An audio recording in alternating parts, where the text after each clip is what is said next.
Good evening to everyone. Now, I tend to do updates every so often regarding Mark 1 focuses, Rover 45s, how many left. I've now got to do something on the Mark 3 Fiesta. As far as I'm aware, the Mark 3 Fiesta, there are less than 800 examples that are left on the road. We know for a fact that because of the age of the car, many are off the road on Sawn being restored. And some of them are, well, most of them are going to go to scrap.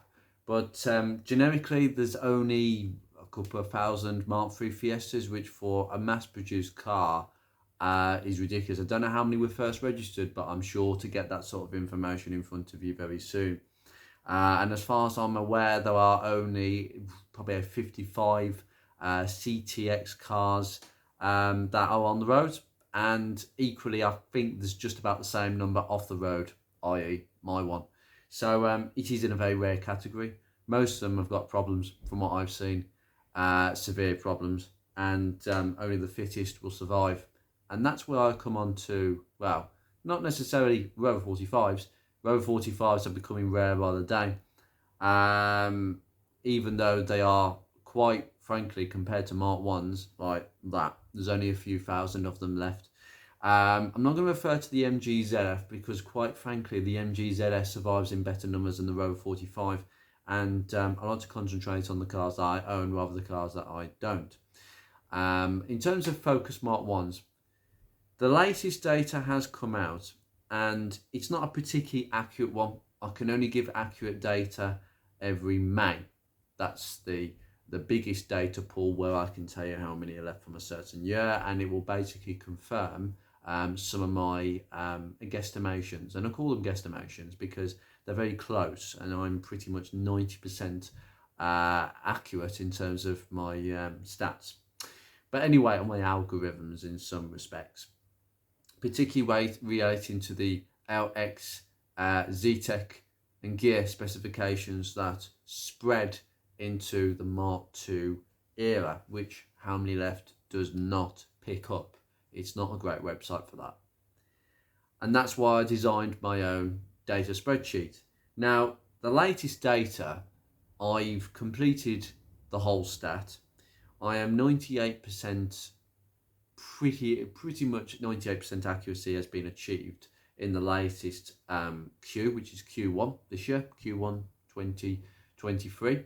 And what I can say is 5,000 Mark 1 Focuses have left the road again, which, and I say again because the percentage decrease is around 7% or just over that, which basically means that this line that's going down on this graph is not doing this. It's not even starting to go like that, because as you go down in numbers and the car gets rarer, the less come off the road and suddenly it starts flatlining. And most classic cars over 30, 40 years old are flatlined because people don't break them unless it's a one-off, and occasionally they do leave us one by one at that age, but generally people don't break them.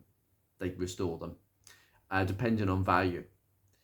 And I haven't seen any indications that Mark 1 numbers are going anywhere near that way, sadly. It's going to be this way for some time. I do believe that depending on when this starts to go like that, it starts to maybe show signs of slowing down, that'll be when I start to see the things a bit more clearly.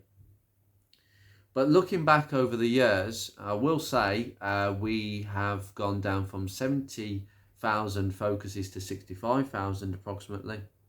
That is 6 months ago. Currently, we are obviously 6 months ahead of the data, and we always are. So on that prediction, we're looking at maybe 56,000, maybe reduce it a little bit just to give it a bit of leeway, maybe. So we're looking at 56,000 on the roads. My estimation for January was actually pretty correct. I did say about 65 in a video I did last year, and I've turned out to be correct. So I'm pretty sure I'm correct about this as well. And based on my projections, Mark 1 numbers are not going to be very healthy in 5 years' time if this continues. It depends on a lot of factors and whether people actually start waking up and think, do you know what, I need to keep this. Unfortunately, because of low values, that's the main problem really. We're going to see many still continue to leave the Mark 1 scene. And there are a couple of things I really want to have a moan about now. And that is the Banger Boys. The Banger Boys love Mark 1s. They love Fiestas, 3s, 4s, 5s. I've seen that. I've started to get to know the Mark 3 community a little bit through the Facebook groups. And all I see is Banger Boys. And it's absolutely disgusting. A car that age and people are still treating them like dog crap, basically. And I'm sorry, I haven't really got anything particularly against the Banger Boys. I just don't get it. And secondly, leave them alone. Leave them alone. There's plenty of younger cars and much cheaper cars now that, quite frankly, are just as good on the Banger track. I'm not an expert with Banger racing. I don't know really half of what I'm looking at, but I do know that there are cheaper cars out there that, quite frankly, could float your boat. And recently, a friend went to a scrapyard asking for, looking for a better condition tailgate for his Mark 1 and got met by the response at the office. You can't take anything off that Mark 1 Focus. It was a fantastic condition Focus Mark 1 that was in the scrapyard. It's actually pretty solid on the seals, pretty much similar to Nick's car that you saw in the last episode. And the response was, you can't take a thing off that car. We've already sold that. We've agreed to sell it to someone who's a friend of the scrapyard. It's going to be Banger raced. Why would they need a complete car then? Because the Banger Boys don't care about complete cars. Oh no, you can't take you can't take one piece off that car. What a waste of a car. I wish I had a picture of it to show you. But this is a typical example of what goes on behind the scenes in the lower side of things. And that's why Mark 1 values need to increase. If you're saying a Mark 1 Focus, if you're getting rid of one reluctantly or willingly, I would have a look at seriously what sort of condition it's in. Maybe put it on the Mark 1 preservation group and ask, maybe, put it on there and ask, how much do you think this is worth? It's difficult without seeing something in the flesh, but ideally if you're selling to someone, then they're probably going to see it over the internet anyway, so they're going to have to make a good judgment on that for themselves and whether it's worth it for them. But ideally, I'd be asking a bit more now. Somebody who I bumped into at a car show when I took 50 Shades of Panther Black, she's been out 3 times now this month, and I'm really pleased. And every single show I've been to, the car has interest, because now the paintwork is, I'd say 70% completed apart from the bumpers and the roof. The car now looks stunning, and that's what people want to see when they come to car shows. They want to see looked after examples. There's no point in bringing a really battered Mark 1 to a show. People aren't going to look at it. They see plenty of them on everyday streets. They need to see something outstanding. And that's why my focus when it goes to shows is an ambassador for every single Mark 1, and it promotes the group and the community. And the same for all the other nice models that go to shows, who have been going to shows very quietly in their separate numbers. But hopefully the group is going to bring everybody together on that, because the more Mark 1s that are seen together, the more force it is when it comes to the community. And raising values, raising awareness, so more people buy them and buy them for higher prices. Somebody came to me at a show recently after looking at the bonnet of my Mark 1, and you know how tight it is under the bonnet.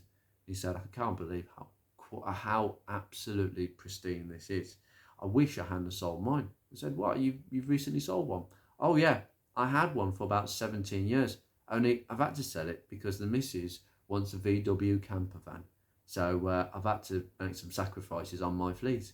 I was sad to see it go, but I sold it for 2,600. And I asked him what sort of model this was, and it was a pre-facelift 2001 model. Pre-facelift 2001 1.6 Z-Tech 5-door, run of the mill, so not a 1.8 2 litre petrol. Not a three-door, nothing particularly amazing, but the car was in really good condition. He thought, in his opinion, that the car was mechanically absolutely sound, but nowhere near as good as mine in the paintwork department. So it sounds like quite a few Mark 1s that I've seen recently. 2,600 for a car that had done 77,000 miles. That's pretty good going. That's for a Mark 1, that's pretty good going. It had dealer stamps, bills, history, it had all that. So that is amazing. And that, for me, just lit a bulb in my head. So there are Mark 1s being sold every day. We're not talking about ST170s here. We're talking about a cooking, everyday Zetec 5-door, whether it's pre or post facelift. That's good money. It makes me think, do you know what, mine's worth more now. I would encourage people to get proper classic car insurance. It is a difficult factor because most classic car insurance companies do not allow you to take insurance up with them if the car isn't 20 years old. I think you could have an argument with Footman, James, Haggerty, Lancaster Insurance. These are the main ones. I will be going with, well, my focus is currently insured with just a standard insurer. But the next time my insurance comes round, which is very soon, I will be getting agreed valuation of my Mark 1 because of all the bodywork and the paintwork. I want to protect that investment in case the worst happened. I would recommend those of you who have spent money on your Mark 1s, you think about the same. You could probably have an argument with them and say, well, I know it's a 2005 model and it's 18 years old, but the car was designed in 1998. So why should I be denied insurance when there are other members who are managing to do this because their car is 20 years old or over 20 years old? Argue the toss. Agreed valuation. That way your car is worth a little bit more to you as well. It's protected. And I really do recommend that. But really, honestly, the Banger Boys, I'm not going to go too astray. They need to leave them alone. I'm sick and tired of the Banger Boys. It is a bit of a problem. It is a bit of a problem. And we know for a fact, I know the Banger community is predominantly made of people who just enjoy what they enjoy within the confines of the law. But we know there's a small group of people who are blatant criminals, who have a hobby in banger racing, and they will steal cars and nick cars and do things behind the cuff. I just don't know what else to say about these sort of people, but they really should not be part of the car community. And I hope to God, if you know anybody who may be like that, maybe you should encourage them not to do so. Because quite frankly, it's not nice, is it? So I really think they should leave Mark 1s alone. And I'm sick and tired of it. I do not encourage it. I don't want to talk about it. I bar any sort of comments on my channel that might relate to that. And in terms of the Focus Mark 1 preservation group, we've had a lot of people try to ask for if anybody's got a good Focus to sell for scrap or a shell. And we know why they want a shell. And my advice is to encourage people to ward these people off. It's not acceptable. I don't want that in the community. And the more people that start putting their foot down and discouraging it, the better. And I think that's a warning. Anyway, I'm going to leave that here. Mark 1 numbers are decreasing. In 5 years' time, we're looking at practically 20 to 30,000 left, somewhere between those two figures. It would have slowed down by then, but 5 years, it's going to fly by. And people are going to wonder, why did I not save that car? That's okay, because as far as I'm concerned, there's a flip side to this. The rarer Mark 1s become, as sad as that is, it makes my one more valuable and rarer by the day. I know that I've repeated that message about 3, 4, 5, in fact, every time this data comes out, I repeat the same thing. And there's a good reason why I kind of repeat this. It's serious. Mark 1s are going to go to the wind. And those of you who haven't got one, think about getting one quick, because they're going to go up in price. They already are. I think the effect of my work, and I think the effect of actually nostalgia kicking in, is having an effect. And my channel has come to the attention of some big YouTubers recently, and they're a varied and bigger audience who've actually never owned a Mark 1 but want one now. I will not be surprised to see Mark 1s appear on other YouTube channels. I'm not quite sure why nobody's actually delved into this, possibly because of the effect of me. I'm pretty sure that nobody can relate a specific YouTuber to one car more than me and Mark 1 focuses, maybe. But ultimately, what I don't really want to be happening is in 10 years' time, I don't want to be sitting at this desk or wherever I am, looking back at some of these videos, maybe this video, and thinking, I was saying these things 10 years ago and nobody paid attention, and now look at the consequences. I'm going to leave that for you to think about. Take care.